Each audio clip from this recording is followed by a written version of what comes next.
안녕하세요. 오늘도 사연살롱을 찾아주셔서 감사합니다. 제 팔자가 참 세긴 센가 봐요. 아직 30대밖에 안 됐는데 뭔 일이 이렇게 많이 일어났는지 참.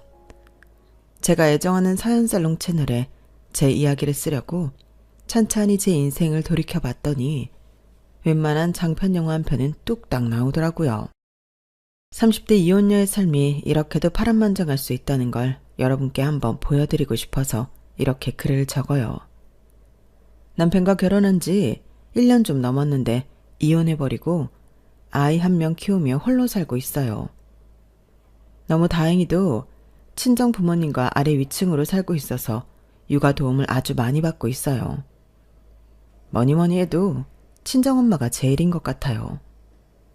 결혼한 지 얼마 되지도 않았는데 무슨 이혼이냐고요? 제가 성질이 급해 보이시나요? 하지만 제 속사정을 아시면 오히려 절 위로해 주실 거예요. 오죽하면 아직 둘도 안 된 아기를 데리고 홀로 시댁을 나왔을까요? 그놈의 지옥 같던 시댁에서 나오니 너무나 평안하네요. 남편이 바보 천치처럼 자기네 식구들 편만 들길래 누구 하나 의지할 사람이 없었어요. 우선 시모는 젊어서 사별하고 중풍까지 겪다가 살아난 인물인데요. 그런 시모가 너무 안쓰럽다며 엄마를 꼭 모시고 살아야겠다는 남편의 의지 때문에 신혼 때부터 합가하게 됐죠. 저희 친정엄마도 곱디 고운 나이에 홀로 되어 정말 어렵게 살아오셨거든요. 그런데 저희 엄마는 진짜 선하고 열심히 사시는 분이어서 시모도 그런 줄만 알았지 뭐예요. 그런데 시모는 정말 악의 축이었어요. 제가 이혼한 건 파라리 시모 탓이었죠. 시누이와 시동생도 뭐 별반 다르지 않은 인물들이었어요. 시누이는 120kg의 몸짓 때문에 취업이 잘 안 되는 걸 알면서도 살도 안 빼고 맨날 불량식품이나 기름진 것만 찾아댔어요. 먹는 거나 몸매 가지고 뭐라 하는 건 아니에요. 저도 통통한 편이거든요. 아직 20대의 창창한 나이임에도 불구하고 고도 비만 탓에 당뇨와 고혈압 등 온갖 성인병에 시달리면서도 본인 건강관리는 하나도 안 하는 게 너무 안타깝더라고요.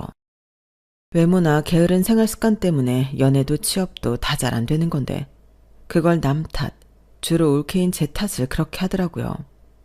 정말 어이가 없었어요. 내가 뭘 잘못한 게 있다고 해달라는 음식 다 해다 바친 게 누군데. 시동생 역시 백수였는데 방에서 컴퓨터로 게임만 해대고 아무것도 하지 않으려는 게임 팬이었어요. 정말 답이 안 나오는 집안이죠. 실제로 결혼해서 같이 살기 전까진 이렇게 엉망인 집안인 줄은 꿈에도 몰랐어요.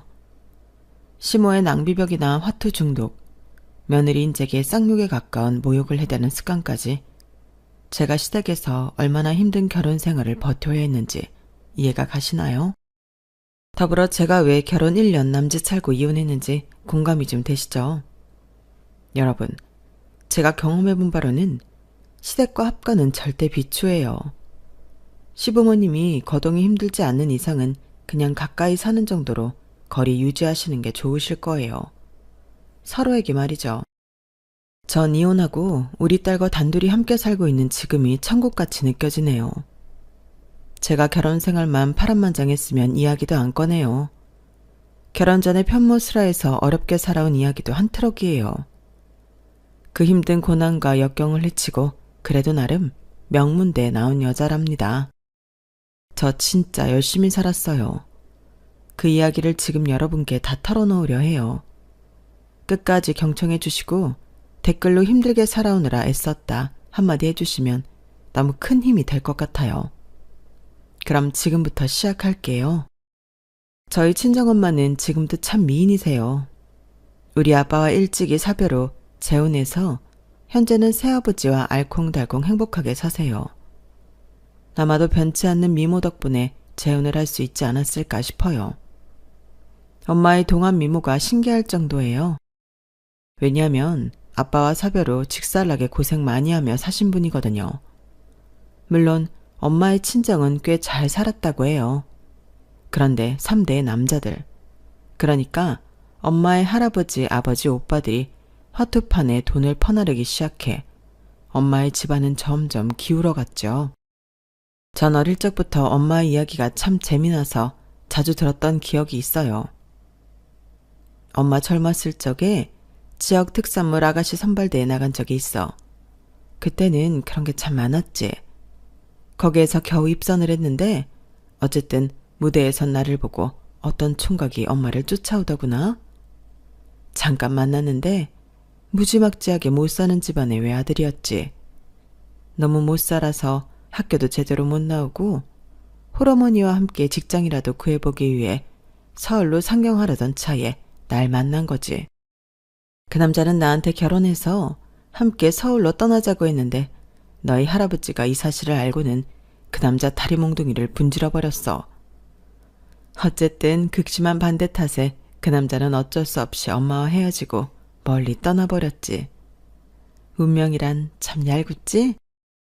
엄마, 그럼 아빠는 어떻게 만나게 된 거예요? 엄마 집안이 원래 참 잘 살았는데 점점 가세가 기울자 외할아버지는 엄마를 건넌 마을에 소농사를 크게 짓는 부잣집에 시집 보내버렸어. 아마도 그쪽에서 결혼 지참금으로 꽤 많은 돈을 챙겨줬나 봐. 무슨 조선시대도 아니고. 엄마는 네 아빠 사진 한 장 보고 결혼식장에서 처음 만나 결혼을 했지 뭐니. 그래도 참 다행인 것은 네 아빠가 착한 남자였다는 거야. 다만 시댁 어른들은 진짜 아주 못돼 먹은 양반이었지. 그때 내 속병을 다 얻은 것 같아. 결혼 3년 동안 얻은 소화불량이 지금까지 이어질 줄은 꿈에도 몰랐다. 내가 시집오고 그 다음에부터 소가 역병에 걸려 다 죽어버렸다며 며느리인 날 쥐잡듯이 잡더구나. 다 내 탓인 양 말이야. 그 와중에 엄마 아빠가 차를 타고 서울에 가던 와중에 고속도로에서 크게 사고가 났지. 앞에 가던 트럭에서 쇠파이프가 날아와 아빠와 날 강타했고 네 아빠가 그 자리에서 돌아가시고 말았어. 엄만 한쪽 눈을 거의 실명했고 말이야. 그 후로 바로 시댁에서 쫓겨났지 뭐. 젖먹이 널 안고 옷가지만 덜렁 가지고 거리로 내몰렸어. 엄마, 진짜 할머니 나쁘다. 그럼 외할아버지 댁에라도 들어가지 그랬어요. 엄마가 너희 외할아버지 제사를 지금까지 안 지내는 이유가 외할아버지 성품도 그리 좋은 양반이 아니었기 때문이야. 그때 내가 시댁에서 빈손으로 쫓겨나자 돈 한 푼 안 갖고 왔다며 날 받아주지 않더구나. 일찍 돌아가신 친정엄마가 참으로 그리웠지. 시댁에서도 친정에서도 쫓겨난 신세가 되어 길바닥에서 널 키워야 했어. 엄마가 아무것도 해준 게 없는데도 이렇게 똑똑하고 예쁘게 커져서 정말 고맙다, 우리 수영아. 엄마는 꼭 옛날 이야기를 할 때면 이렇게 눈물로 마무리 짓곤 했어요. 우리 엄마가 울면 저도 같이 눈물이 났죠. 그 후로 엄마는 한쪽 눈만으로 온갖 돈 되는 일은 다 해야 했어요.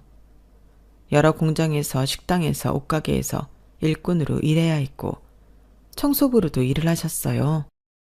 절 키워내기 위해 하루에 4~5시간만 딱 자고 계속 움직이셨던 것 같아요. 제가 중학생쯤 되고 저도 가만히 있을 수가 없었어요.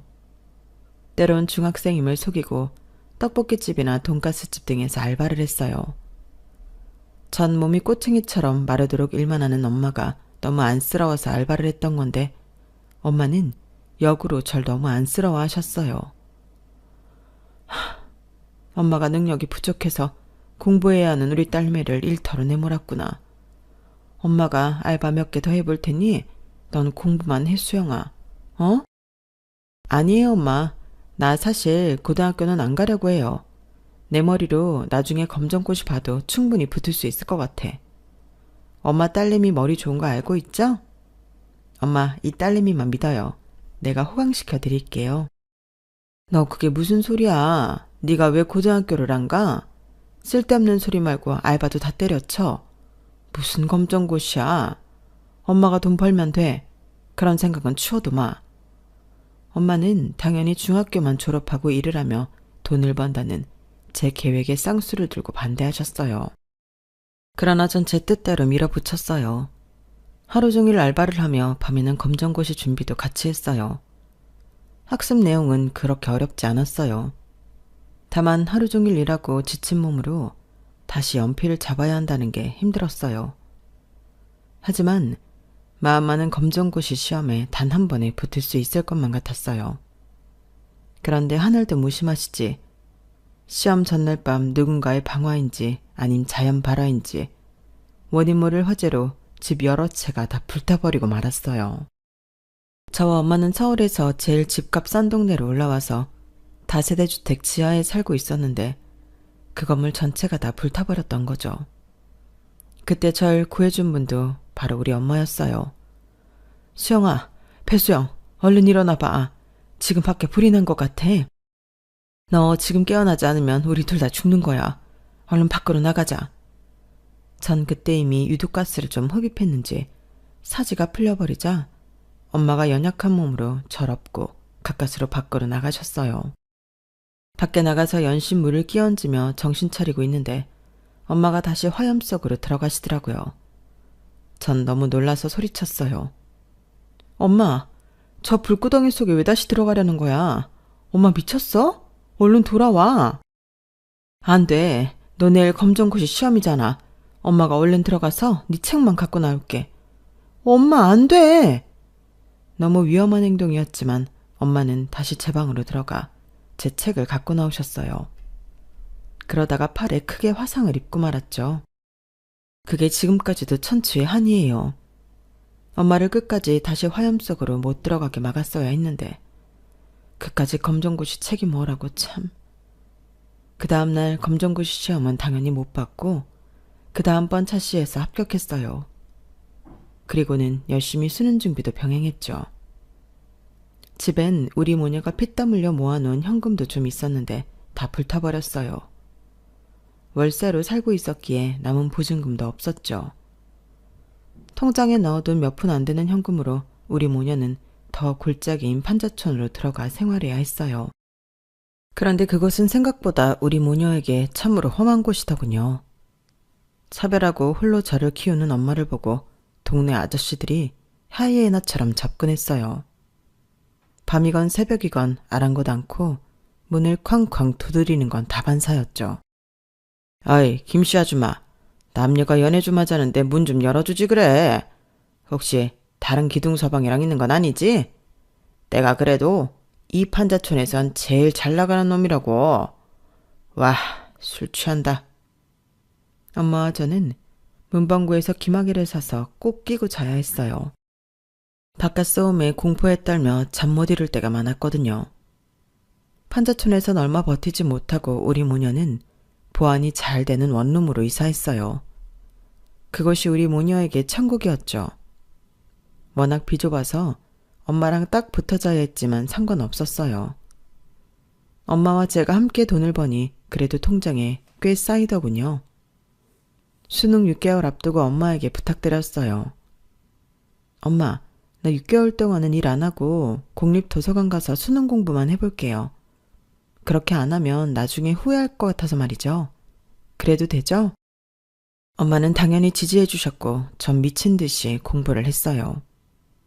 피곤하고 고된 것보단 일하지 않고 학생으로서 공부에만 올인할 수 있다는 사실이 꿈 같더군요. 그렇게 6개월 올인하고 결과는 명문대 합격. 합격 소식에 엄마와 함께 부둥켜 안고 엉엉 울었어요. 고맙다 수영아. 이모난 엄마 밑에서 맨날 고생만 시켰는데 이렇게 좋은 대학 합격해줘서 정말 고마워. 우리 딸이 최고야. 최고의 효녀다. 우리 모녀는 새벽까지 실컷 울고 편의점 가서 맛있는 음식 사들고 와서 먹었어요. 대학 합격하는 순간에도 그 흔한 치킨 한 번 시켜 먹지 못했죠. 돈을 아껴야 했으니까요. 대학 가서도 당연히 제 알바 인생은 끝나지 않았어요. 취업하는 순간까지도 말이죠. 전 4년제 대학을 3년 만에 조기 졸업하고 열심히 취업 준비를 한 끝에 대기업 무역계열로 입사할 수 있었어요. 대기업이었기에 연봉이 꽤 셌어요. 그제서야 엄마와 단둘이 치킨을 무려 2마리나 시켜놓고 조촐하게 파티를 즐길 수 있었어요. 그렇게 20대 중반이 되는 동안 한두 번 정도의 연애 아닌 연애, 썸 정도 타는 남자들이 있긴 했어요. 그런데 제가 알바와 학업, 취업 준비까지 병행하느라 눈코 뜰 새 없이 바빴기에 사실 연애는 뒷전이었어요. 제가 연락이 잘 안 되니 연애가 길게 이어질 리가 없었죠. 남자고 뭐고 저한테는 엄마와 함께 먹고 사는 문제가 더 시급했거든요. 그런데 취업 후 영어 회화 실력을 향상시키기 위해 등록한 영어 학원에서 띠용 하고 한 남자에게 반해버리고 말았어요. 신기한 것은 그 남자도 제게 첫눈에 반해버린 거예요. 우린 서로를 처음 보는 순간 100만 볼트의 전류를 느꼈어요. 불꽃이 파바박 튀었죠. 그도 그럴 것이 그 남자가 진짜 탤런트 뺨치게 키 크고 잘생긴 사람이었거든요. 제가 그때까지 실물로 본 남자 중에 제일 잘생겼던 사람이었죠. 그런데 그 남자가 어느 날 졸졸 따라와서 제게 말을 거는 게 아니겠어요? 저기 안녕하세요. 저 이상한 사람 아니에요. 잠깐 대화 좀 나눌 수 있을까요? 제 이름은 이명철이고 여기 영어학원에 토익 강의 들으러 왔어요. 로스쿨 준비 중인데 토익 점수가 필요해서요. 몇 주 전부터 봤는데 제 이상형이시라 용기 내어 쫓아와 봤어요. 집에 가시는 길인가 봐요. 직장인 회화반이신 것 같은데. 제가 점 찍어둔 남자가 절더러 이상형이라고 하며 쫓아와서 말을 걸다니 하늘이시여 감사합니다를 속으로 외쳤어요. 하지만 너무 좋아하는 티를 내면 없어 보이니 최대한 진정하고 태어난 척 대답을 했죠. 아, 네 맞아요. 직장 다니고 있어요. 무역 쪽 일하는데 영어 회화 실력을 좀 늘려야 할 것 같아서 다니고 있어요. 로스쿨 준비하신다고요? 힘드시겠어요. 그렇게 우리의 첫 대화, 첫 만남이 시작되었어요. 사실 제가 직장인이니 남자친구를 사귄다면 같은 직장인이 좋을 것 같다는 생각을 막연히 했었어요.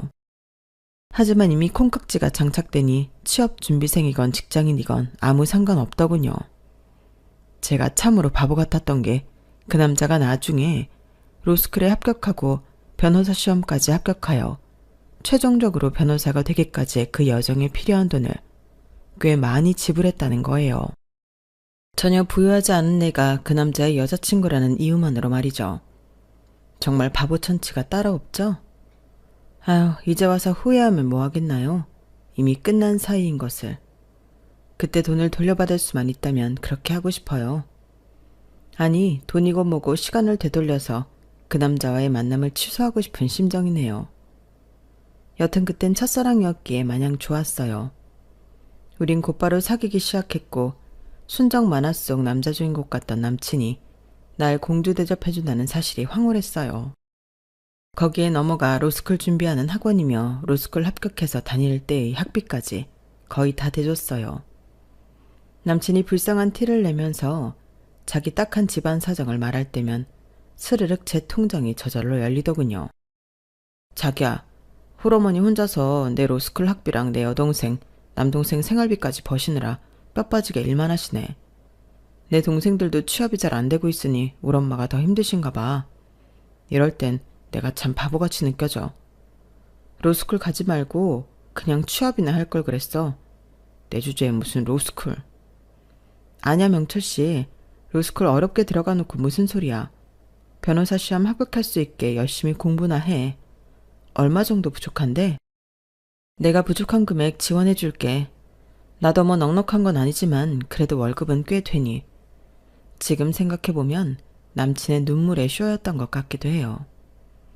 이미 직장인이었던 저한테 돈 뜯어내려던 수작 말이죠. 남친은 로스쿨도 거의 꼴찌로 졸업했는데 변호사 시험에도 몇 번이나 떨어졌어요. 그리 머리가 좋거나 실력 있는 사람은 아닌 듯 했어요.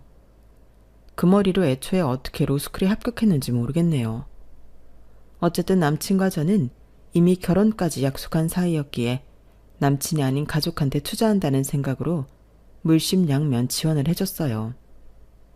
저희 엄마한테도 이미 인사를 시켰기에 엄마도 오케이 한 부분이었죠. 몇 번의 불합격 끝에 남친은 드디어 변호사 시험에 합격하고 변호사가 되었어요. 아주 어렵게 작은 로펌에 취업이 되었죠. 정신을 차리고 보니 제 나이는 이미 30대가 되어 있었어요. 30 전에 결혼하고 싶던 제 꿈은 이미 날아가 버린 상태였어요. 그래도 남친은 일말의 양심은 있었던지 결혼 얘기를 꺼내더군요. 그러면서 자기 가족들에게 저를 소개시켜줬어요. 맨 첫 타자는 그의 여동생이었어요. 남친이 연애할 때도 하도 자기의 여동생 예쁘다고 자랑을 해대서 그런 줄로만 알고 있었어요. 그런데 약속 장소에서 120kg의 여인이 나와서 조금 놀랐어요. 저도 뭐 늘 통통한 편이었기에 겉모습은 상관없었어요.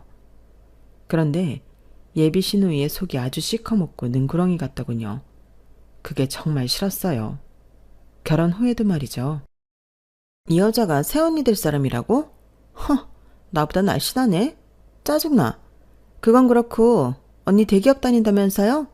우리 오빠 변호사 된 지 얼마 안 됐으니 모아놓은 돈도 별로 없을 테고 언니 해외 무역 쪽이라 출장도 많이 다닌다면서요.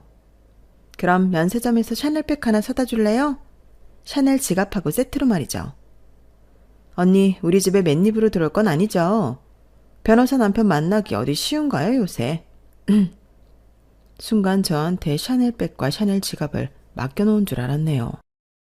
첫 만남에 나한테 샤넬백 사놓으라고 으름장을 놓다니 뒤통수를 맞은 듯 얼얼했지만 정신을 차려야 했어요. 안 그랬다간 이 요망한 년한테 눈탱이 맞을 것 같았거든요. 명선씨, 오빠랑 결혼 생각하고 있으니 아가씨라고 부를게요. 아가씨, 연봉 꽤 되는 저도 아직 명품백, 명품 지갑 없어요. 아가씨, 아직 취업 전이라면서요? 취업하면 그때 취업 선물로 조그만 명함 지갑이나 하나 사줄게요. 그럼 됐죠? 저의 대답에 예비 시누이의 욕심이 덕지덕지 붙은 그 얼굴이 울그락 푸르락 해지더군요. 오빠, 어디서 저런 여자를 와이프감이라고 데려온 거야? 변호사 남편을 날로 먹겠다는 심산이네? 괘씸하기 짝이 없어라. 참, 우리 엄마한테 다 이럴 거야. 예비 시누이가 하도 유치하게 나오니 또다시 놀리고 싶은 마음을 참고 또 참았어요. 그런 유치뽕짝 여동생을 남친은 아주 끔찍하게 여기더군요. 다음 타자는 막내 남동생이었는데 취업도 못한 백수 주제에 맨날 집에서 게임만 쳐야되고 도통 집 밖을 나오지 않는다고 하더군요. 답이 없는 동생들이었어요. 마지막으로는 대망의 예비시모였어요. 데이트할 때도 예비시모는 남친을 엄청나게 불러댔어요. 큰아들을 자기 수족처럼 부리더군요. 그럴 때마다 저와의 데이트를 중단하고 남친은 당연한 듯이 본인 엄마에게로 달려갔어요. 항상 본인 엄마를 불쌍하게 여겼어요. 우리 엄마는 일찍이 아빠와 차별하고 홀로 3남매를 키워낸 위인이야. 하도 고생을 하니깐 중간에 중풍이 걸렸는데 그마저도 이겨낸 슈퍼우먼이지. 물론 아직 몸이 성찮아서 내가 하나부터 10까지 다 해드려야 해. 우리 엄마만 생각하면 눈물이 앞을 가려. 정말 불쌍한 여인이지. 눈물까지 글썽이며 자기 엄마를 안쓰러워하길래 저도 동정심을 가지고 예비 시모를 찾아뵀어요. 저희 엄마도 사별하고 힘들게 사셨기에 그 인생을 알 것만 같았거든요. 하지만 시모는 희생적인 우리 친정엄마와는 완전히 딴판이었어요. 저에게도 처음부터 끝까지 참으로 모질게 대한 인물이었죠. 제가 오죽하면 시모를 악의 축이라고 칭했겠어요. 예비 시모에게 처음 인사드리러 간 날 그 여자의 성향 파악을 아주 찐하게 할 수 있었죠. 우리 변호사 아들을 꽁으로 데려가시겠다? 그럴 순 없지. 네가 명문대고 대기업이고 가네. 요즘 대기업 수명이 어찌 되냐. 한 50 넘으면 책상 빼야 하는 거 아냐? 그런데 우리 위대한 변호사 아들 명철이는 본인이 마음만 먹으면 80, 90살에도 계속 법조인으로서 일할 수 있는 거 알지? 한마디로 벽에 똥칠할 때까지 일할 수 있는 전문직이란 말이다. 일반 회사는 차원이 다른 우리 아들을 꽁으로 데려갈 순 없지? 자, 여기 A4 용지에 손수저가 왔다. 이거 싹 다 준비해오지 않으면 우리 아들하고 결혼일랑 꿈도 못 꿀 줄 알아. A4 용지에 적힌 혼수 목록은 무려 13페이지에 달했어요. 주르륵 한번 살펴봤더니 듣도 보도 못한 독일 브랜드 가전이며 최고급 모피 코트까지 다양하더군요. 무슨 백화점 카탈로그 목록 같았죠. 가장 어이없던 건 시댁 인테리어를 다 바꿔달란 거였어요. 그것만 해도 수백 수천만 원이 들어갈 수 있는데 도저히 그냥 수용할 수만은 없었어요. 그 자리에서 예비 시모에게 확실히 선을 그었죠. 어머님, 저 이거 못해요. 이 결혼 안 하면 안 했지 이 혼수 목록대로 다 해갔다간 저희 집 파산이라고요. 오늘 결혼 이야기는 없던 걸로 하겠습니다. 저 먼저 일어나 볼게요. 전 그 자리를 박차고 나와 집으로 돌아와 버렸어요. 물론 남친이 그때부터 울며불며 매달렸지만 저의 결심은 굳었어요. 이 사람 말고도 더 괜찮은 남자, 더 괜찮은 시댁을 만날 수 있다는 확신이 있었거든요. 더 괜찮다는 건 꼭 물질적인 것만이 아니고 내 마음을 편하게 해줄 수 있는 고운 심성을 가진 사람들 말이죠. 얼마가는 다 잊고 일에만 매진했어요. 그러기를 한 달쯤 지났을까. 뭔가 소화가 잘 안 되고 미식거려서 병원에 가봤더니 임신이었어요. 심장이 덜컥 내려앉는 듯 했어요. 친정 엄마한테 먼저 말씀드릴까 하다가 좀 민망한 기분에 남친에게 연락을 했죠. 남친은 뛸 듯이 기뻐하더군요. 그 후로 어떻게 됐냐고요? 눈 떠보니 결혼식장이었어요. 전 그 아이를 포기할 수 없었고 남친은 정말 스토커처럼 들러붙어 절 보필했어요. 시모가 적어준 혼수 목록 하나도 안 해와도 된다며 절 지켜준다고 했죠. 그 말에 속아 넘어가서 결혼까지 강행했어요. 자기 엄마가 중풍 후유증으로 왼쪽 몸이 좀 안 좋다고 모시고 살고 싶다고 하여 합격까지 하게 됐어요.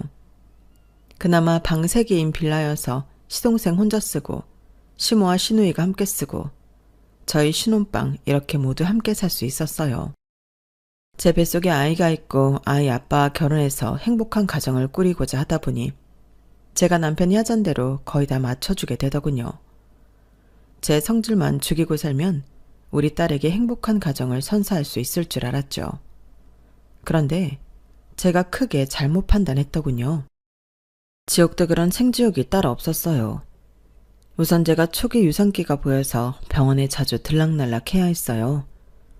집에서 거의 누워만 있어야 아이를 살릴 수 있다더군요. 그래서 다니던 회사에 휴직계를 내고 시댁 신혼방에 누워 있었어요. 그랬더니 쌩 난리를 치더군요. 야, 누구네 애 안 가져봤냐? 배가 아직 많이 나온 것도 아닌데 벌써 회사를 때려치고 집에 들어누워 있어? 네 시누이랑 시동생 밥은 어쩔 거냐? 열심히 취업 준비하는 애들 굶겨 죽일 작정이야?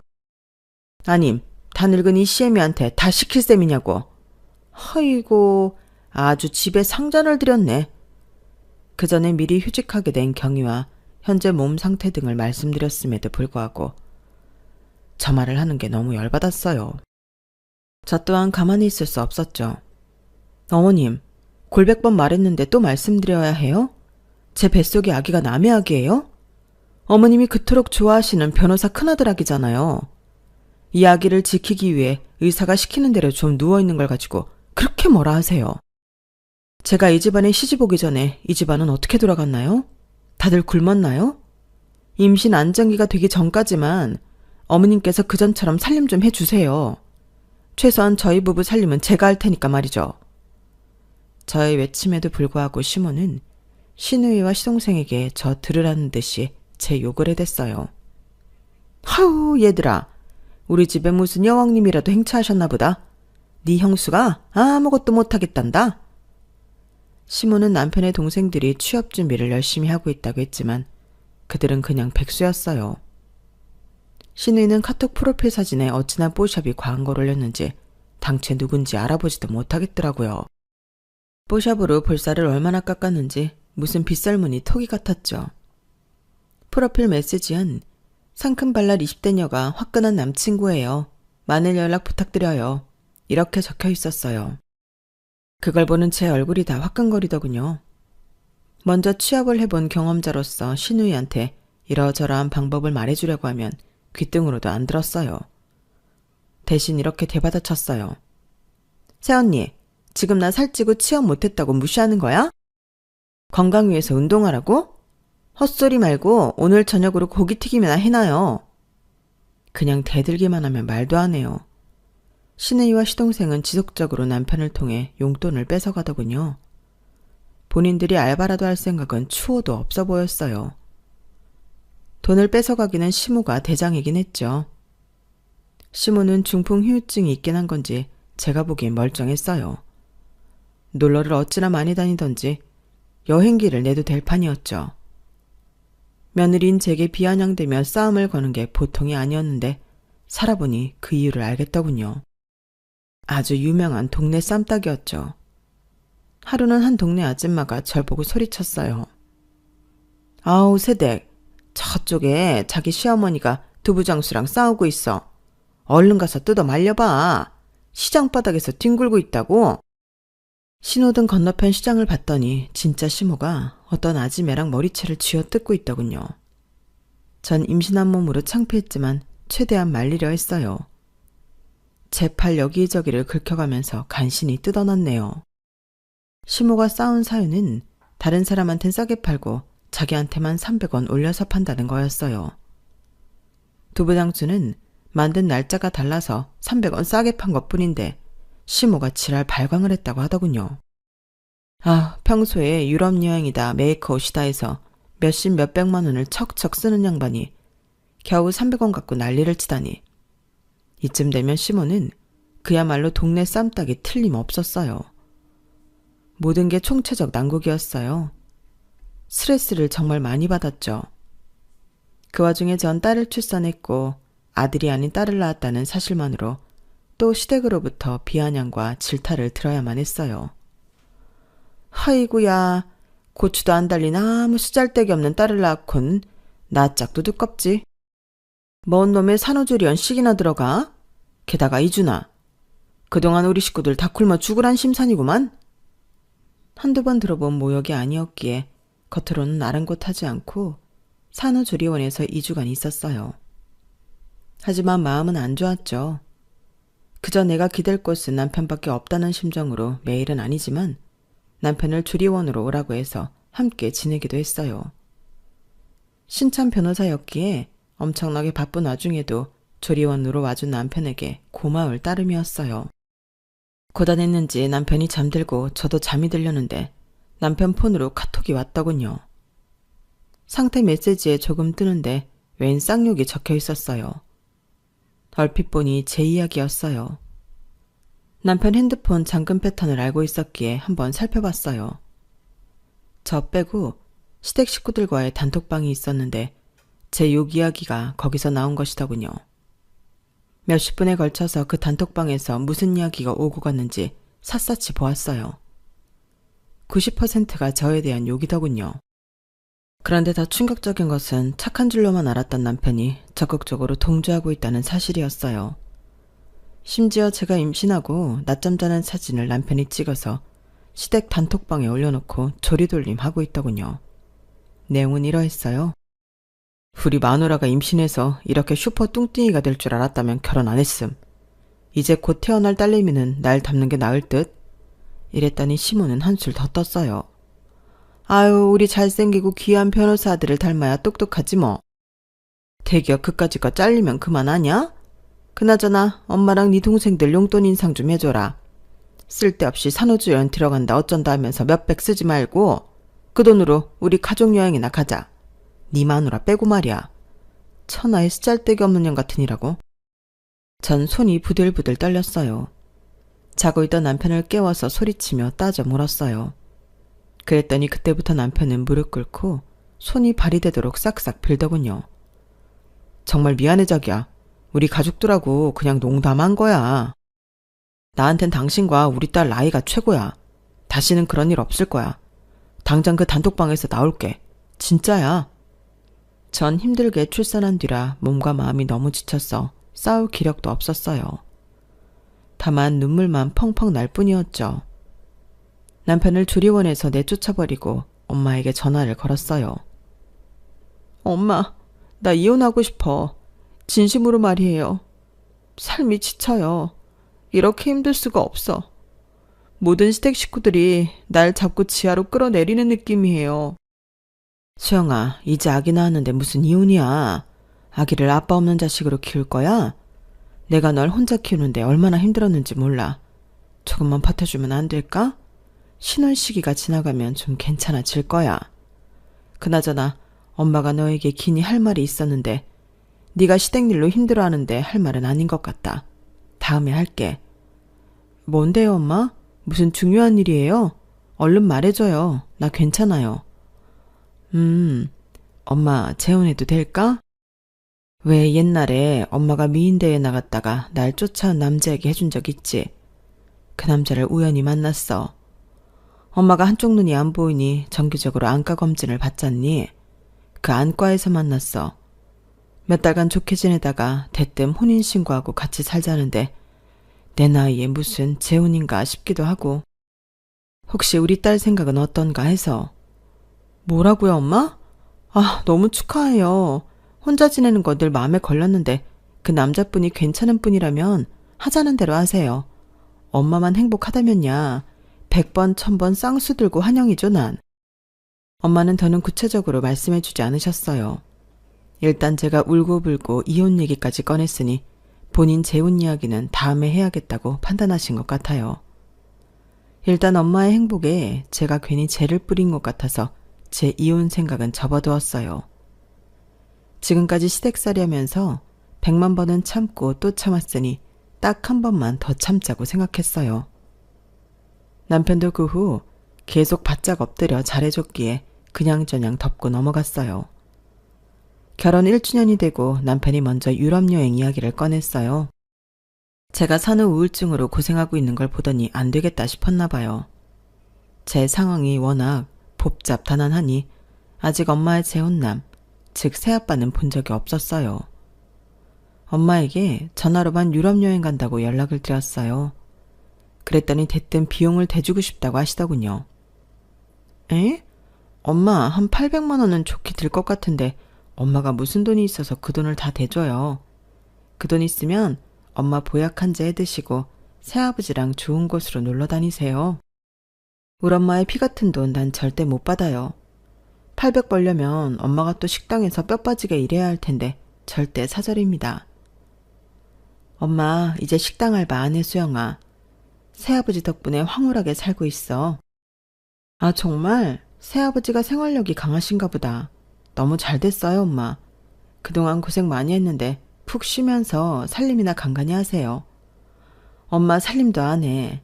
엄마 이사 온 집 아직 안 봤지? 한번 와서 봐봐. 상백평짜리 대저택이야. 여기 일하는 사람만 8명이야. 개인주택인데 경비가 따로 있어. 엄마가 큰 안과에 다닌다고 했었지? 알고 보니 그 안과 원장이더라고. 지금 네 새아버지가. 모아놓은 돈도 엄청 많더라고. 여튼 이 집이 3층 집인데 2층에 너희가 들어와서 살면 어떨까 싶어. 시댁에서 더 이상 고생하지 말고 말이야. 그 후로 엄마에게 구체적으로 들은 얘기는 더 어마어마했어요. 큰 안과의 병원장일 뿐 아니라 그동안 벌어놓은 돈이 많아서 아예 병원이 있는 빌딩을 샀다더군요. 월세만 한 달에 몇 억씩 나온다고 했어요. 안과 자체의 매출도 엄청났고요. 새아버지는 엄마 집안 반대로 강제로 헤어지고 홀어머니를 모시고 서울로 도피해왔다고 해요. 머리가 비상했는지 일을 하면서도 의대에 진학했고 잘 나가는 안과 의사가 된 거죠. 그동안 가난의 굴레를 벗어나기 위해 결혼도 안 하고 독신으로 일만 하면서 악착같이 돈을 모으며 살았다고 해요. 그러다가 저희 엄마를 만나서 결혼을 하시게 된 거죠. 새아버지의 스토리도 한편의 영화 같더군요. 어찌됐든 엄마가 새아버지로 인해 말년에 인생이 피었다는 게 너무 기뻤어요. 엄마는 일하는 사람도 많으니 우리 딸 아이를 맡겨놓고 편하게 유럽 여행을 다녀오라고 했어요. 그런데 시모에게 유럽 여행 계획을 말하자 또 폭탄 발언이 시작되더군요. 유럽 여행? 천연이 애 낳은 지 몇 개월이나 됐다고 유럽 타령이야? 그 돈은 누구 주머니에서 나오는 건데? 몸이 괜찮아졌으면 당장 회사 복직해서 돈 벌 생각을 해야지. 돈이나 쳐쓰고 돌아다닐 셈이냐? 애는 어쩌고? 애는 친정 엄마가 봐주신다고 했어요. 뭐? 아휴, 죽어라 일하는 내 자식만 불쌍하지. 니네 엄마는 돈도 없는 애 꾸는 옆에 내가 식당에서 안 잘린다냐? 일도 더럽게 못할 것 같이 몸은 앙상해가지고선 어째 모녀가 똑같이 짜증나는 스타일이니? 뭐라고요? 이번 유럽 비용 엄마가 800만 원 줬는데요. 그리고 뭐요? 애꾸는? 진짜 안 되겠네 이 할매. 나 당신 아들이랑 이 자리에서 이혼하려니까 그렇게 아셔. 할매가 비난하던 우리 엄마 지금 새아버지랑 재혼해서 행복하게 살고 있습니다. 우리 새아버지에 대해서 간단히 읊어줘요. 전 있는 그대로 새아버지의 재력에 대해 다 읊어줬어요.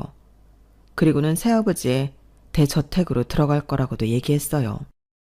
원래는 남편과 우리 라이 그리고 저까지 3명이 함께 들어가려 했는데 안 되겠어요. 이 집 피가 섞인 식구들 다 싫어요. 그냥 이혼하고 내가 번 돈으로 우리 라이 키우면서 맘 편하게 살래요. 다 필요 없어요. 그러자 시모는 거의 개거품을 물며 말하더군요. 300평? 새아버지 빌딩 월세만 몇 억? 아가, 우리 가족도 거기 들어가서 같이 살면 안 될까? 이 지긋지긋한 빌라를 벗어나고 싶어서 말이야. 내가 너한테 너무 미안했다. 딱 한 번만 용서해다오. 딱 한 번? 참네. 내가 당신 거지 족속들 때문에 참은 것만 골백번, 아니 수백 번도 넘는다고. 다들 꺼져버리세요. 변호사 통해서 이혼 서식 다 전달할 테니 서명만 하라고. 알았지, 라이 아빠? 시모는 그 길로 뒤로 넘어갔어요. 그런데 더 웃긴 건 뭔 줄 아세요? 제 이야기를 다 듣고 있던 남편과 시동생 시누이가 뒤로 낮아빠진 시모를 부축하는 게 아니라 다 제게 와서 팔다리를 붙잡고 늘어지더군요. 새언니, 제발 우리 식구를 버리지 말아주세요. 이제 언니한테 악담이나 막말 안 하고 착하게 살게요. 진짜 잘해드릴 테니 저희도 거기서 살게 해주세요. 네? 자기야, 시댁 식구들은 그렇다 쳐도 나랑 이혼은 아니지. 내가 라이 아빠인데. 나랑도 헤어질 작정이야? 그럼 우리 라이 어떻게 해? 당신이 라이 똥기저귀 한번 제대로 갈아준 적이나 있어? 맨날 변호사 일도 더럽게 못해서 소송해서 지고 오는 주제에 내 뒤에서 내 뒷담화를 얼마나 까고 다니는 줄 내가 모를 것 같아? 됐어. 정은 이미 애진작에 다 떨어졌다고. 전 간단한 옷가지와 아기 용품만 챙긴 채 집을 나와버렸어요. 유럽 여행이고 뭐고 당장 친정엄마한테 전화했어요. 그랬더니 엄마는 운전기사 딸린 차를 보내셨어요. 300평 대저택이라는 친정에 처음 가봤죠. 그야말로 대궐이 따로 없었어요. 그날부로 그 집에서 아래 위층으로 엄마와 새아버지와 함께 살게 되었어요. 새아버지가 얼마나 우리 라이를 예뻐해 주시던지 여전히 고마울 따름이네요. 새아버지가 아무리 잘 살아도 육아휴직이 끝나면 대기업 다니면서 우리 딸 떳떳이 키울 거예요. 지금까지 살아왔던 것처럼 열심히 살아가야죠. 기생충 같던 시댁 식구들은 여전히 제게 여러 루트로 연락을 취해오지만 다 차단했어요. 그 집 식구들 그림자도 보고 싶지 않아서 말이죠. 제 인생에서 가장 후회되는 결정이 그 인간과의 결혼이거든요. 이혼이 가장 잘한 결정 같아요. 친정엄마와 새아버지가 벌써부터 재혼 자리를 알아봐 주시는데 글쎄요, 아직까진 마음이 없네요. 앞으로 평생에 걸쳐 재혼을 해야 할지 말아야 할지 여러분들이 댓글을 통해서 의견 좀 내주세요. 꼭 참고할게요. 지금까지 저의 긴 글 읽어주셔서 감사합니다. 모두 건강하시고 행복하세요. 여러분, 사연 댓글에 응원과 현명한 조언 부탁드려요. 좋아요와 구독은 저에게 큰 힘이 됩니다. 오늘도 좋은 일 가득하세요.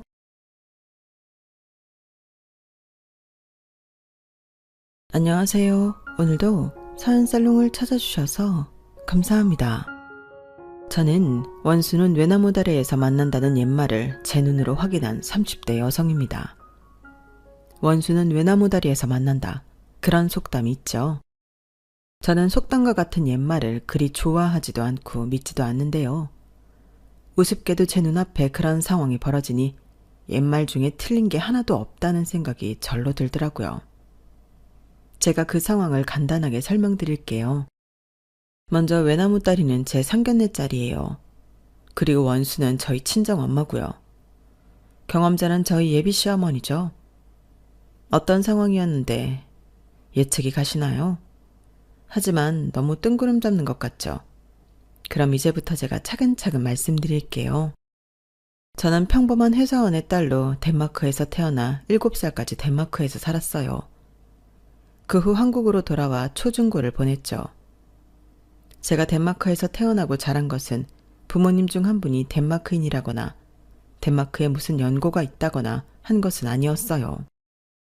저희 부모님은 아빠는 서울, 엄마는 충청도에서 태어난 순수 한국인이시고 이주할 때만 해도 덴마크에 아는 사람은 단 한 명도 없었어요.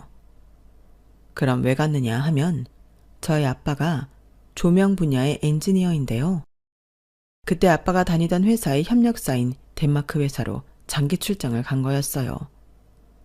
막 결혼한 엄마와 함께 말이에요. 그렇게 저는 덴마크에서 태어나 유년 시절을 보내게 되었어요. 만약 한국에서 태어나 이주했다면 덴마크에 익숙해지는 게 어려웠을 거예요. 하지만 전 태어나기를 덴마크에서 태어나서 잘하는데 어려움은 없었어요. 처음 입으로 내뱉은 말도 덴마크어였죠. 그러니 오히려 어렸던 저에게 우리나라는 덴마크였고 한국은 부모님의 고국이었어요. 한국은 저에게 조금 멀었죠. 하지만 물론 복수국적이라는 말처럼 한국도 나중엔 고국처럼 우리나라처럼 느껴지게 되었어요. 어떻게 보면 이상하죠? 우리나라가 두 곳이라니. 하지만 정말 그래요. 저는 올림픽이든 월드컵이든 세계 축제에서 두 나라를 동시에 같은 마음으로 응원하죠. 두 나라가 붙으면요. 종종 저에게 그런 질문을 하는 사람이 있는데요. 그때는 솔직히 오히려 마음이 편해요. 두 국가 중 누가 이겨도 우리나라가 이긴 거니까요. 꽤나 긍정적이죠? 저는 그게 제 장점이라고 생각해요. 하지만 처음부터 이렇게 생각한 건 아니에요. 제가 7살 때까지 덴마크에서 살았다고 말씀드렸죠. 그 이후는 한국에서 자랐어요. 초중고를 한국에서 나왔죠. 하지만 처음부터 한국에 가고 싶었던 것은 아니에요. 처음엔 정말 가고 싶지 않았어요. 이미 덴마크가 익숙했으니까요. 한국은 부모님의 고국이지만 어린 저에게 무서운 이미지의 공간일 뿐이었죠. 그래서 울고불고 난리도 아니었어요. 가고 싶지 않아요. 여기에 소피아도 있고 엠마도 있고 올리버도 노아도 다 있다고요. 한국엔 얘네들이 없잖아요. 절대로 가고 싶지 않아요. 하지만 안나, 이미 약속된 일이야. 네가 태어나기 전부터 약속된 일이라고. 아빠와 엄마는 언젠가 다시 한국으로 돌아가기로 하고 이곳에 온 거야. 그리고 지금 만난 친구들은 없지만 한국에 다른 친구들이 있어. 엄마는 네가 한국에서도 지금처럼 좋은 친구들을 사귈 수 있을 거라고 확신해. 아빠도 그렇고. 엄마가 말했지. 좋은 사람 곁엔 좋은 사람이 있다고. 우리 안나는 좋은 사람이 되려고 누누이 노력하는 아이니까 엄마는 자신할 수 있어. 그런데 왜 안나는 자신이 없지? 그리고 언제는 엄마와 아빠의 나라가 궁금하다며. 남산타워도 첨성대도 모두 가보고 싶다며. 엄마가 한국에 가면 다 보여줄게. 너도 분명 한국을 좋아하게 될 거야. 엄마는 부드럽지만 단호하게 제게 그렇게 말했고 저는 이길 수 없었어요. 조용히 눈물을 훔치며 짐을 쌌죠. 그리고 엄마는 저희 집에서 친구들과의 마지막 파티를 열어주었어요. 그리고 친구들이 저를 위해 쓴 편지와 선물을 주었어요. 저는 그 편지와 선물을 캐리어에 꼭꼭 넣어 한국으로 왔어요. 아쉬운 마음은 어쩔 수 없었지만 저는 부모님의 노력으로 한국에 빨리 적응하게 되어요. 부모님은 저를 한국에 빨리 적응시키기 위해 전국 팔도 아름다운 곳을 다 구경시켜줬어요. 제가 가보고 싶었던 남산타워부터 첨성대까지 다 둘러봤어요. 그리고 엄마는 제 입맛에 익숙하게끔 한식을 만들어주다가 제가 한식에 많이 익숙해진 뒤엔 완전한 한식을 만들어줬어요. 그 연습을 초등학교 입학하기 전에 다 끝내버려서 저는 급식을 먹을 때 어려움이 없었어요. 오히려 급식을 빨리 먹는 편에 속했죠. 다른 사람은 어떤지 모르겠지만 저는 먹는 게 수월해지니 다른 것은 문제가 없었어요. 덴마크에서만큼이나 교우 관계도 좋았고 성적도 좋았고 전혀 문제가 없었어요. 그리고 엄마의 말이 맞았죠. 저는 한국이 좋아졌어요. 타국이나 부모님의 나라가 아니라 정말 우리나라라는 생각으로 한국에서 초중고를 보냈어요. 그리고 대학은 덴마크에 있는 공과대학을 갔는데요. 그건 이유가 있어요. 부모님이 복수국적을 가진 만큼 덴마크를 잊지 않아야 한다는 생각을 했어요. 그래서 매번 방학이 되면 적어도 한 달은 덴마크에서 생활하게 했죠. 그때 당시에는 저희 고모가 덴마크인과 결혼해 덴마크에서 살고 있었거든요. 하지만 부모님이 한국을 사랑하게 될 거라고 저에게 말했잖아요. 그 말과 행동이 좀 모순되어 보일 수도 있겠어요. 그 당시 저도 그랬고요. 한국 생활에 100% 적응하길 바라면서도 덴마크어를 잊지 않았으면 좋겠다는 부모님의 생각이 잘 와닿지 않았어요. 어떤 자세를 취해야 맞는지 알 수도 없었죠. 그래도 지금의 저는 저희 부모님이 그렇게 해주신 거에 감사해요. 어쨌든 그렇게 해서 저에게 덴마크가 하나의 장점이 될 수 있었으니까요. 그리고 그 덕분에 제가 덴마크 공과대학을 갈 수 있었고요. 제가 공과대학에 간 것은 저는 엄마가 아니라 아빠를 닮아 이과머리이기 때문이에요. 저희 아빠가 조명 관련 엔지니어라고 말씀드렸죠. 저희 아빠는 공과 전기과를 나왔어요. 그 피를 물려받은 것인지 엄마가 저에게 정말 많은 학원을 다니게 했는데요. 미술, 무용, 악기, 검도, 줄넘기 정말 많은 학원을 다녔어요. 그 중에서 제일 재미있었던 학원이 수학과 컴퓨터예요. 더구나 수학학원은 제가 다니고 싶다고 했죠. 학원을 다니지 않았을 때부터 원래 수학에 관심이 있었어요. 재밌었거든요. 그런데 컴퓨터 시간에 선생님이 이런 말씀을 하는 거예요. 그 말이 저를 흥분시켰죠. 컴퓨터를 배우는데 수학은 매우 중요합니다. 왜냐하면 컴퓨터는 쉽게 이해하기 위해 숫자를 사용하고 수학은 세상을 숫자로 표현하는 학문이기 때문이죠.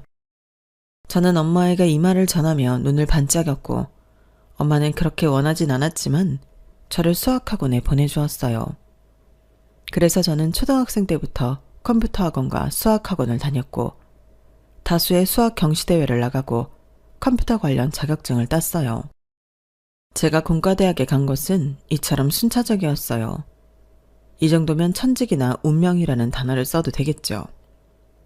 그렇게 저는 덴마크 공과대학에서 IT 전공으로 졸업했고 다시 한국으로 돌아왔어요. 덴마크에서 일을 구할 수도 있었지만 한국에서 가족들과 함께 있고 싶었어요. 그래서 덴마크의 삶을 정리하고 한국으로 왔죠. 그리고 한국으로 돌아온 그 해에 IT 회사에 취직했어요. 가족과 함께하는 한국 생활은 너무 만족스러웠어요. 물론 오래가진 않았죠. 왜냐하면 저희 부모님이 일 때문에 지방으로 같이 내려가셨거든요. 그래서 저와 남동생이 집을 지키며 지내고 있었죠. 그래도 만족했어요. 같은 나라에서 살고 몇 시간만 이동하면 볼 수 있으니까요. 그것만으로 마음에 큰 위안이 되었죠. 그리고 회사 생활도 만족스러웠어요. 회사에서 저는 유망한 직원이었어요. 4년 동안 배운 전공을 회사라는 실무에 적용시킨다는 게 저는 너무 재미있었어요. 그래서 매일 회사에 가는 것이 즐거웠고요.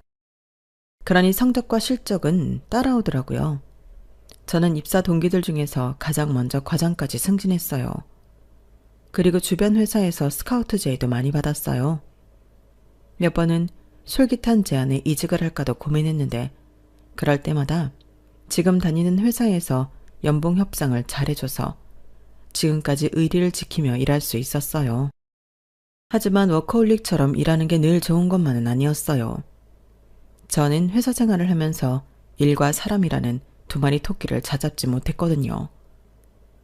늘 머릿속에 일만 가득해서 직원들과 사담을 하지도 않았고 그러다 보니 직원들은 저와 한 공간에 있는 것, 점심 식사를 하는 것도 부담스러워했어요.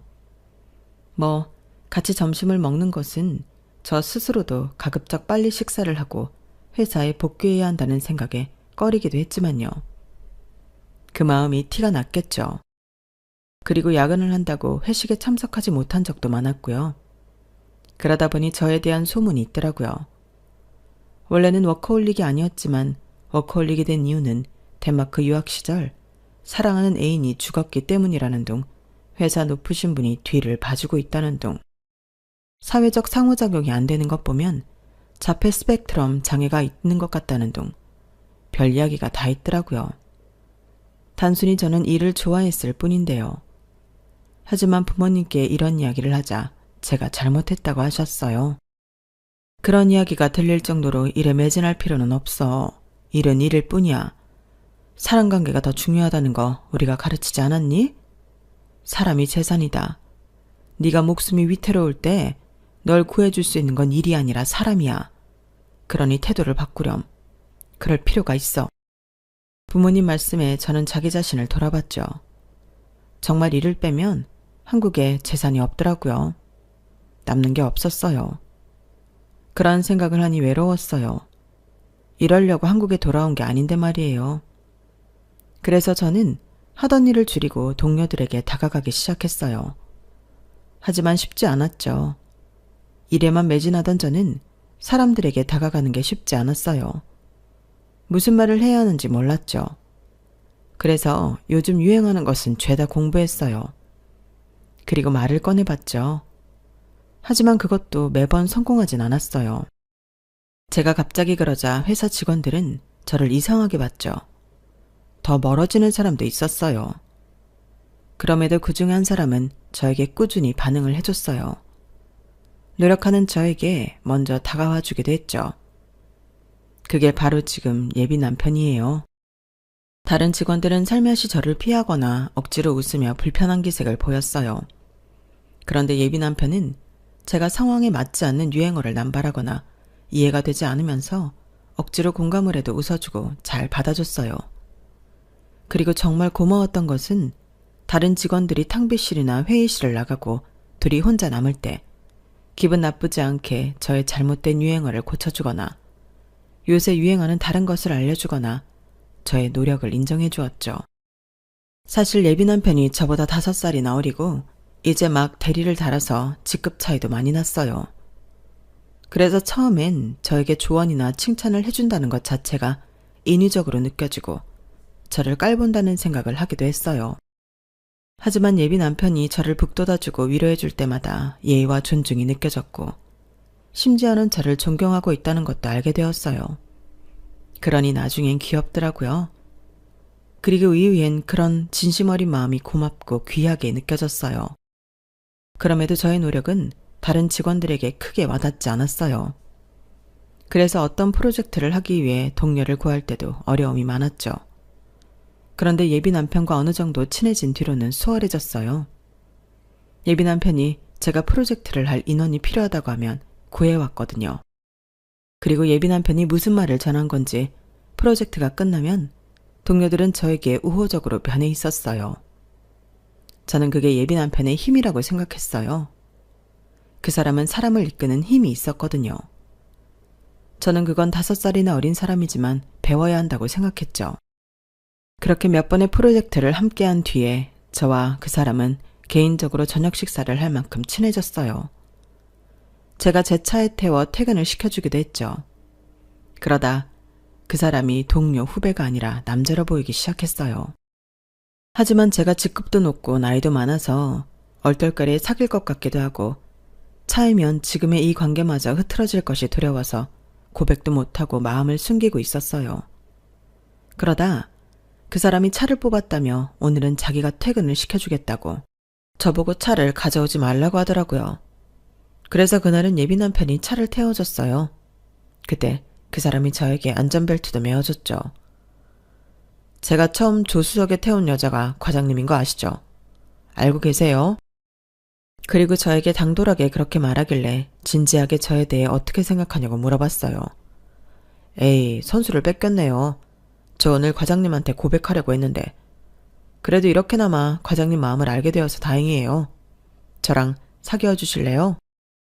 그렇게 저희는 연인이 되었고 회사 사람들 몰래 1년을 연애하다가 결혼을 준비했어요. 결혼을 준비하면서 회사 사람들에게 공표했죠. 회사 사람들은 전혀 몰랐다는 눈치였어요. 하긴 제가 회사에서 연애를 한다는 것도 그것도 5살이나 어리고 직급도 낮은 남자와 연애를 한다는 것도 예상하지 못했겠죠. 나는 과장님이 현도씨 키워보려고 데리고 다니는 줄 알았지. 저도요. 그런 줄 알았는데 연애를 하신 거였어요? 다들 그런 반응이었어요. 그 반응에 저와 예비 남편은 기분이 나쁘지도 않았고 오히려 재밌고 즐거웠어요. 그런데 결혼은 현실이더군요. 저희가 결혼을 하겠다고 시댁에 인사를 드리러 갔거든요. 거기서 저는 차가운 현실을 맞닥뜨려요. 시부모님을 만나뵈러 갔을 때 저는 무척 긴장했어요. 여느 며느리가 그렇단 말이에요. 꽃을 준비했어요. 최고급 과일 바구니도 준비했고요.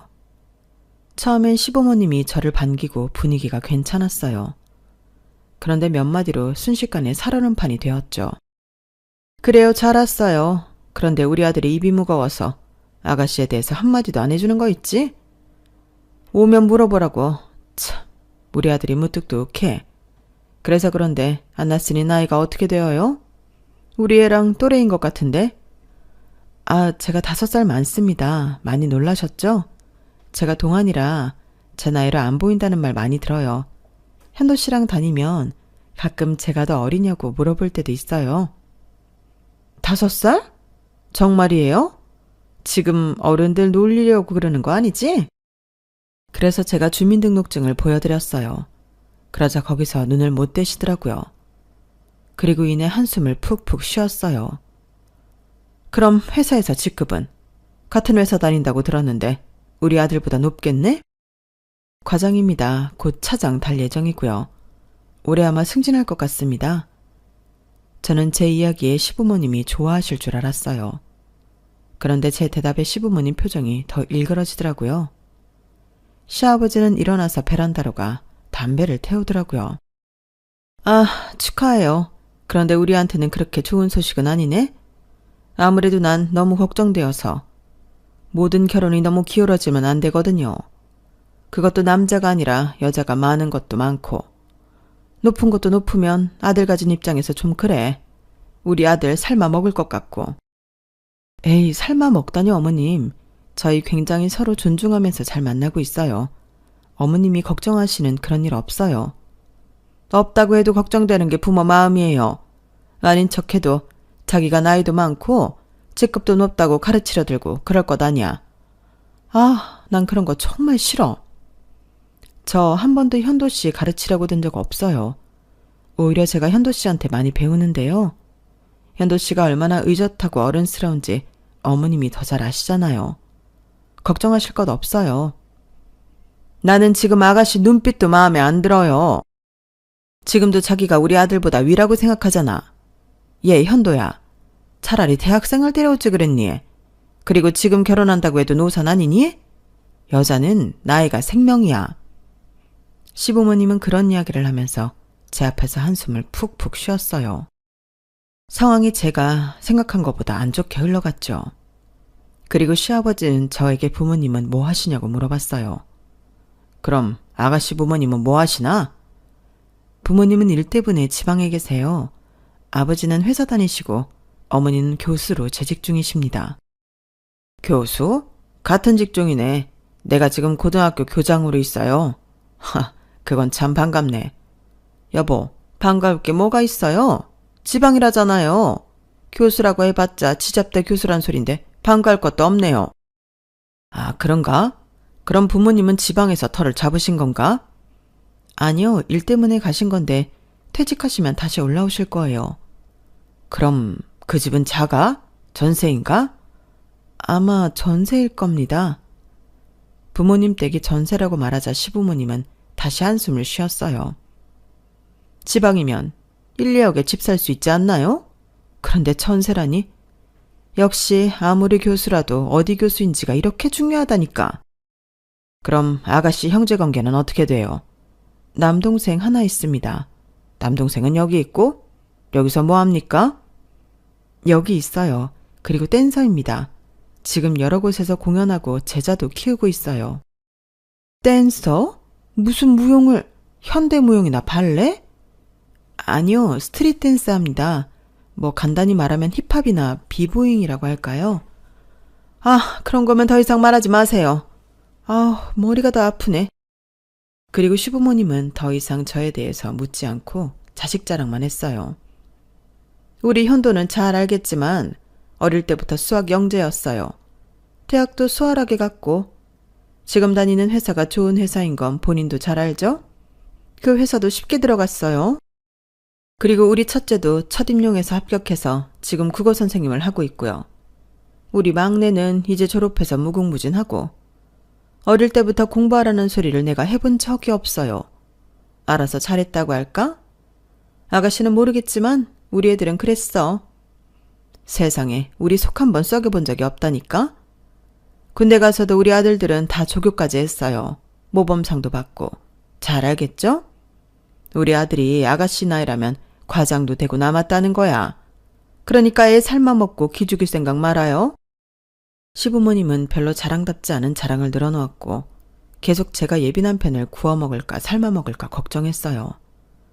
저는 애초에 그럴 생각이 없어서 당황했죠. 그래서 계속 그럴 생각 없다고 저희는 존중하면서 만나고 있다고 설명드렸어요. 하지만 나중에 집에 갈 때쯤엔 포기했죠. 시부모님은 계속 그 말을 했고 제 말을 믿지도 듣지도 않았어요. 그런데 제가 무슨 말을 더 하겠어요. 그냥 그렇구나, 걱정하는구나 하고 말았어요. 결국 결혼에 대한 이야기는 많이 하지도 못했어요. 그걸 시부모님도 느꼈는지 어느 날 전화가 오더라고요. 결혼식은 어떻게 준비할 생각인지 이제야 제대로 된 질문을 하더라고요. 아, 어머님, 저희는 합리적으로 결혼할 생각이에요. 결혼이 중요하지 결혼식이 중요한 건 아니잖아요. 그래서 저희 수준에 맞춰서 적당한 웨딩홀 몇 개 추려놨어요. 그 중에 결정하면 될 것 같은데 제가 자료 뽑아서 오늘 보여드릴까요? 합리적? 합리적이라는 말이 저렴하게 한다는 말이죠? 왜? 한 번뿐인 결혼식인데 최대한 성대하게 해야지. 결혼이 중요하지 결혼식이 중요한 건 아니라는 말. 그거 그렇게 결혼하면 100번 후회할 텐데? 사람들은 결혼식만 생각하지 결혼 생활은 쳐다보지도 않아. 왜 과장식이나 됐으면서 모아놓은 돈이 별로 없어요? 그럼 교수인 어머니한테 보태달라고 하면 되지. 저희 부모님은 저희를 독립적으로 키우셔서 아마 그건 어려울 것 같습니다. 그리고 제가 유학한 비용도 일부 부모님한테 갚아야 해서 제가 모아놓은 돈이 그렇게 많지 않아요. 그리고 현도 씨도 그렇고요. 그래서 합리적으로 결혼하는 게 좋을 것 같아요. 그럼 딸 결혼하는데 10원 한 장도 보태지 않는다는 말이에요? 어떻게 부모가 그래? 유학한 비용. 그래, 그건 우리 사정 아니니까 어쩔 수 없다고 쳐도 아무리 딸이 결혼하는 건데 첫아이라고 하지 않았어요? 참 너무들 하네. 그럼 집도 가구도 못 해준다는 거야? 네, 저희 집은 그런 분위기가 아니어서요. 그렇게 아득바득 모아서 뭐 한다고? 집도 전세라며. 집 욕심이 있는 것도 아닌데 뭘 그렇게 아끼신데? 그때 저는 모욕을 당한 기분이었어요. 그래서 몇 마디 하고 싶었지만 잘 보이고 싶은 마음에 별말 안 했어요. 그러다 사건이 생겼죠. 바로 시어머니가 말없이 저희 집으로 온 거예요. 저는 말씀드렸다시피 제 남동생과 살고 있어요. 그리고 그때 저는 주말이라 근처 마트에서 장을 보는 중이었고 집에는 남동생 혼자 있었어요. 시어머니가 초인종을 눌렀고 남동생이 나와봤죠. 저희 시어머니 얼굴까진 남동생이 모르니 잘못 찾아왔다고 생각했어요. 그런데 제 시어머니가 이름을 말했죠. 아, 사돈 어른이시군요. 안녕하세요. 저는 안나 누나 남동생입니다. 네? 아니 온몸에 무슨 그림이... 아, 제가 그림이 좀 많죠. 맞습니다. 전 노아라고 합니다. 이렇게 누추한 차림으로 만나 뵙게 될 줄 몰랐는데 아무쪼록 저희 누나 잘 부탁드립니다. 시어머니는 온몸에 타투가 가득한 제 남동생의 모습을 보고 놀란 모양이에요. 그 길로 아파트를 빠져나와 저에게 전화를 했더라고요. 저는 마트에서 장을 다 보고 전화를 드렸어요. 시어머니가 금방 전화를 받아 와다다 말을 쏟아내더라고요. 나 방금 너무 놀라서 말이 다 안 나온다. 방금 네 남동생이란 인간을 봤는데 온몸에 흉측한 그림이 덕지덕지. 대체 뭐하는 사람이니? 아니, 아무리 요새 자유로운 시대라고 하지만 나는 그런 사람이 내 아들 결혼식에 있는 거 상상조차 하기 싫다. 아, 어머님 놀라셨어요? 그런데 제가 뭐라고 못하게 할 수 있는 것도 아니고 어머님 말대로 요새는 자유로운 시대잖아요. 그리고 타투야 양복 입으면 다 가려지고 보이면 가리면 되고요. 넌 참, 네 일인데도 안일하게 얘기하는구나. 나쁜 뒷말이 너한테는 안 들릴 것 같아? 가족은 또 다른 나야. 가족 얼굴이 네 얼굴이고 가족 욕이 곧 네 욕이라고. 나는 우리 아들 결혼식에 그런 인간들 있는 꼴 못 본다. 그리고 너 결혼식 때 네 남동생이랑 그 친구들이 무대한다고 했지. 절대 반대다. 그 친구들도 온몸에 그림 있을 것 아니냐. 끼리끼리 논다도 가려도 싫고 안 가리면 더 싫다. 그러니 충무는 당장 빼. 옷은 또 왜 그렇게 후줄근하게 없어 보이게 입고 다니는 건지. 그리고 내가 무용이라면 잘하는데 네 남동생이 하는 건 근본 없는 춤이다. 어머님, 그게 무슨 말이에요? 온몸에 타투가 있고 옷차림이 단정하지 않아 마음에 들지 않는다는 말은 제가 최소한 이해해 보겠는데요. 아무리 그래도 제 남동생이 하는 일까지 무시하고 폄하하실 필요는 없잖아요. 근본이 없다뇨. 스트릿 댄스도 역사가 있어요. 역사? 격조가 없으면 역사가 있어도 쓸모가 없는 거야. 사람이 격이 있어야지. 그리고 너는 다 큰 애가 어떻게 남동생이랑 한 집에서 사니? 너희 부모가 그렇게 하라고 하더냐? 경구가 없어서 남보기 안 좋은 걸 알아야지. 다 컸다고 해도 남동생은 남동생이에요. 그게 왜 보기가 안 좋다는 건지 오히려 제가 더 이해할 수가 없네요. 너 오늘따라 말대꾸를 따박따박 한다. 제 가족 욕하는데 저도 가만히 있을 수 없죠.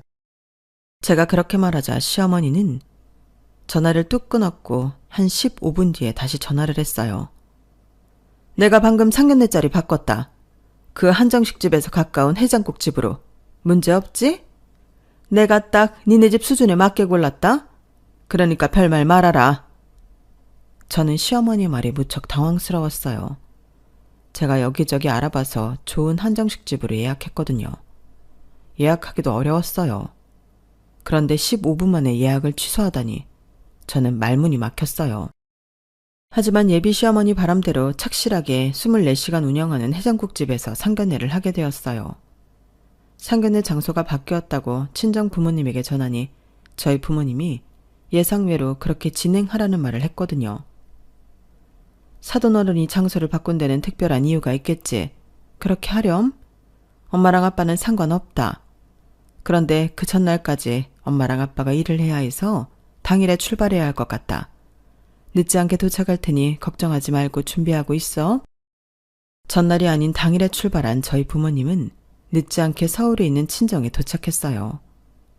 오히려 시간이 남아서 엄마와 저는 엄마가 잘 아는 샵에 들러 화장도 하고 머리도 했어요.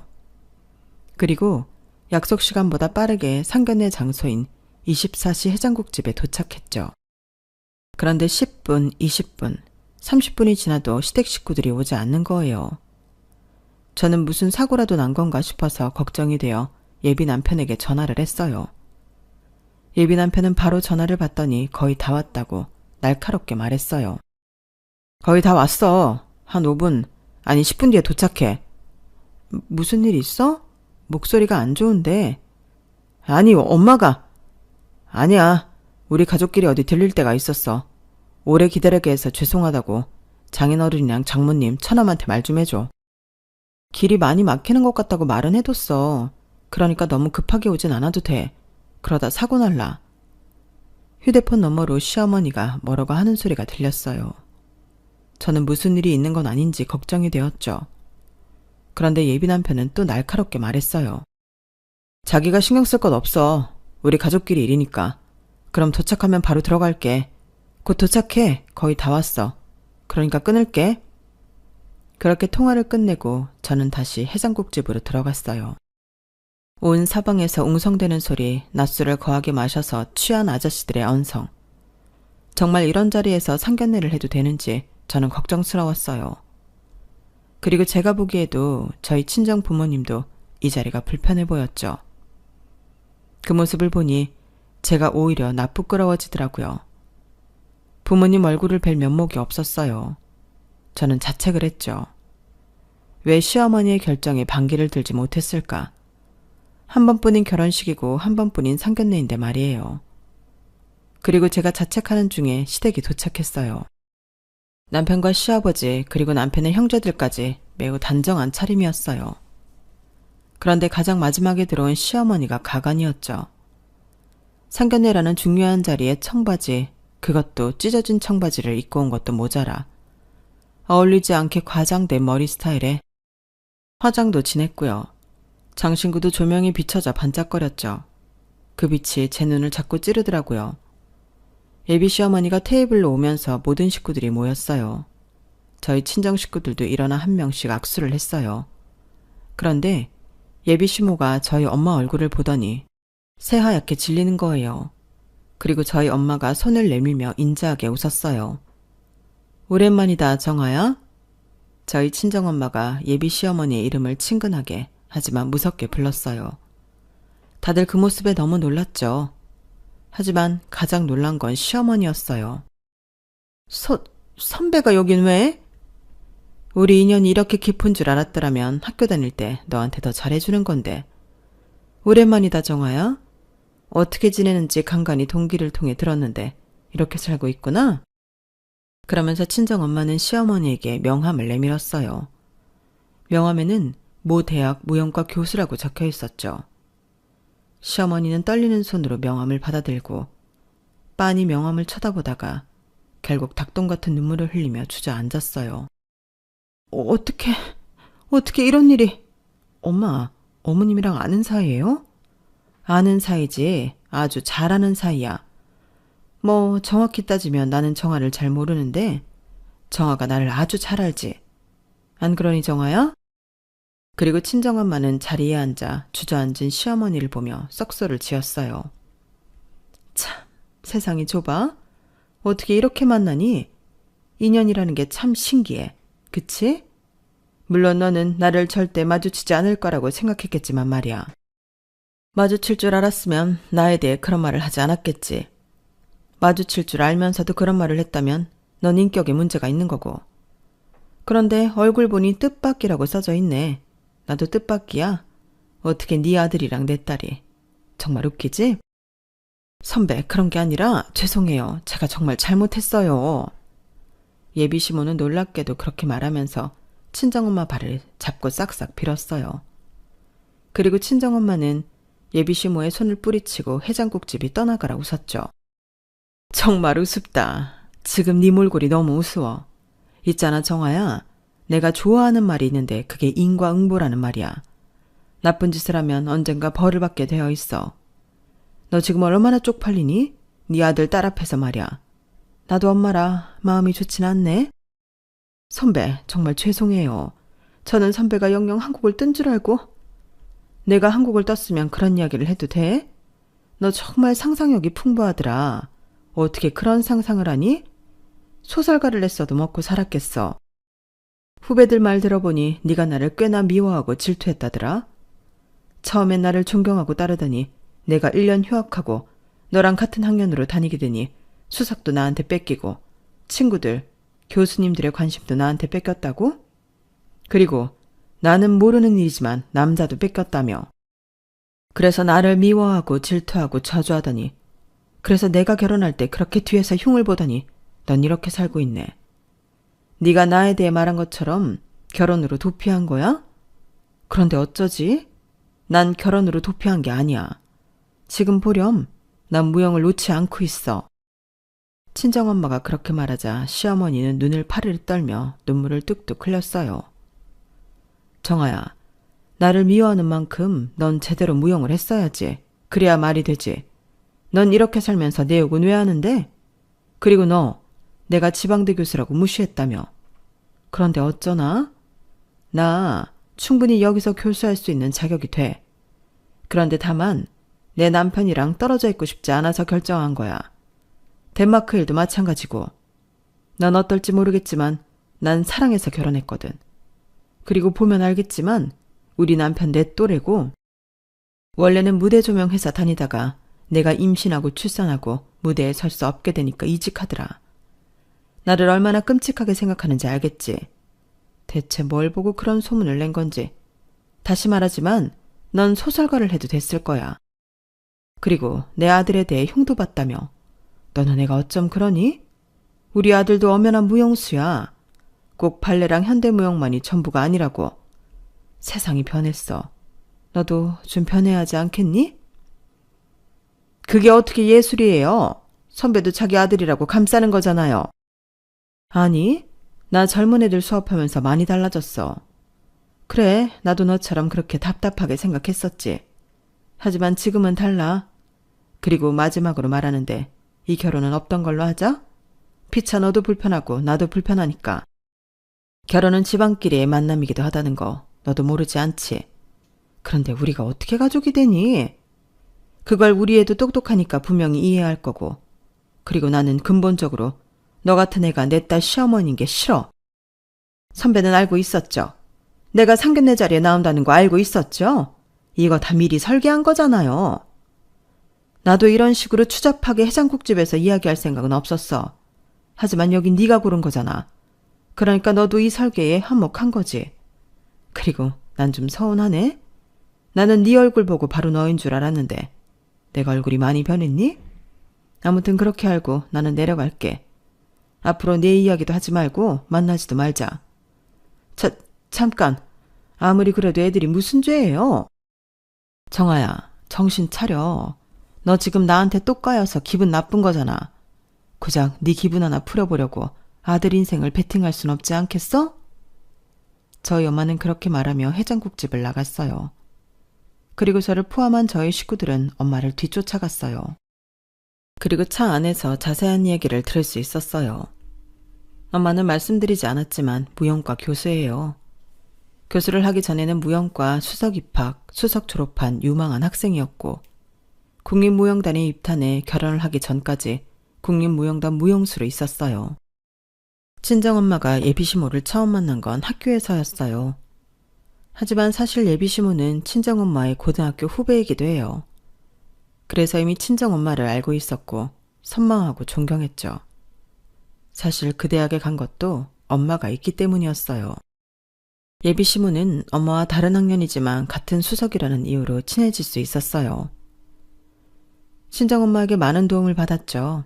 같이 무대를 서기도 했고요. 그러다 돌연 엄마가 집안 사정으로 1년 휴학을 해요. 그리고 다음에 복학을 해 예비시모와 같은 학년으로 학교를 다녔죠. 처음에 예비시모는 친정엄마와 같은 수업을 들을 수 있다는 것에 기뻤지만 매번 수석 자리를 빼앗겼어요. 그리고 엄마의 말대로 관심도 빼앗겼죠. 사람들은 예비시모를 엄마를 이길 수 없는 이인자라고 생각했어요. 불쌍하게 보는 사람들도 있었죠. 그러다 보니 엄마를 존경만 하는 게 아니라 미워하고 질투하게 되어요. 게다가 엄마는 졸업 후 국립무용단에 입단했죠.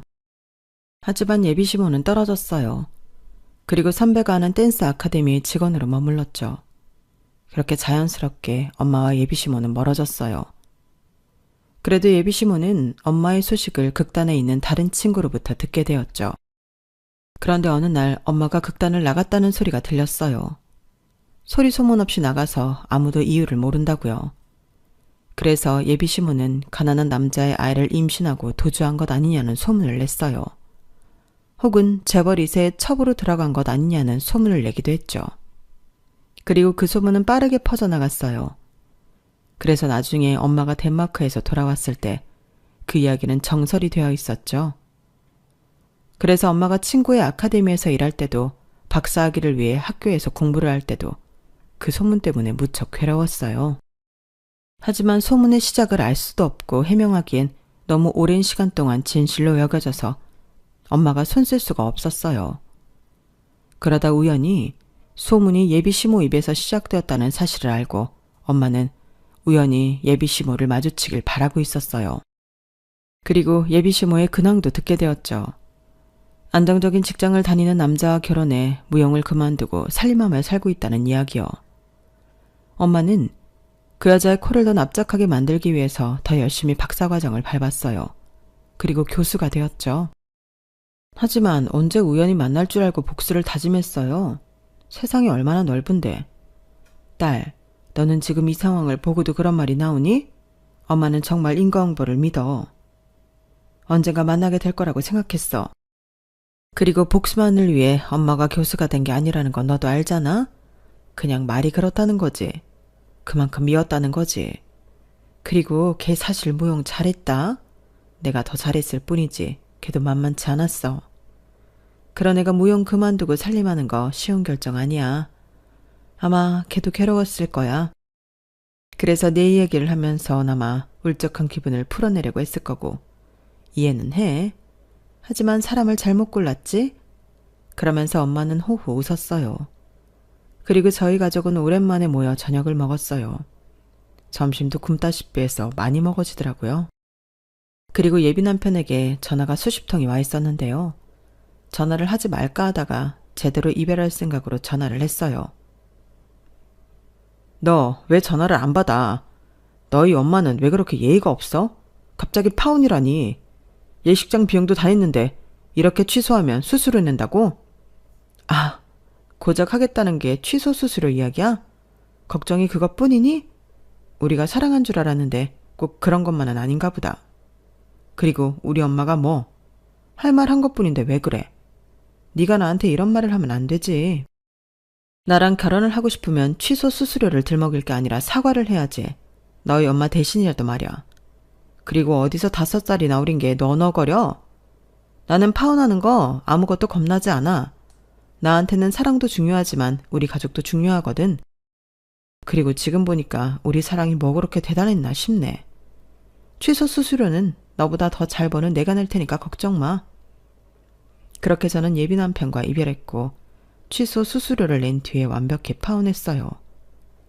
그리고 사내 연애를 했기 때문에 파혼 이후에 회사 생활이 불편해졌어요. 그래서 이직을 하려고 했어요. 그런데 회사에서 저를 잡고 예비 남편을 지사로 보내겠다는 거예요. 그리고 연봉도 올려주겠다고 말했죠. 그래서 그러겠다고 했어요. 예비 남편에게 미안하지만 이렇게라도 그놈과 저의 차이를 보여주고 싶었거든요. 그리고 저는 다들 제게 파혼한 이유를 묻길래 사실대로 말했죠. 예비 시모가 이상해서 파혼했다고요. 그러니 남편과 결혼하면 독한 10월드가 펼쳐질 거라니 남편이 마마보이라느니 그런 소문이 나더라고요. 아마 그놈이 다시 결혼하기는 어려울 것 같아요. 그리고 무용수 사이에서 그 여자는 완전히 도태되었다고 엄마가 말해주더라고요. 아무도 허풍을 떨고 엄한 사람 소문을 만드는 그 사람을 만나지 않는다고요. 여기까지가 제 사연입니다. 원수는 외나무 다리에서 만난다. 인과응보와 같은 옛말을 여러분들은 얼마나 믿으시나요? 저는 옛말은 틀린 게 없다는 말을 이제서 실감하게 되었어요. 착한 일을 많이 해 자식까지 복을 받기 위해 좋은 일을 많이 해봐야겠어요. 제 이야기 들어주셔서 고맙습니다. 복 받으세요. 여러분, 사연 댓글에 응원과 현명한 조언 부탁드려요. 좋아요와 구독은 저에게 큰 힘이 됩니다. 오늘도 좋은 일 가득하세요.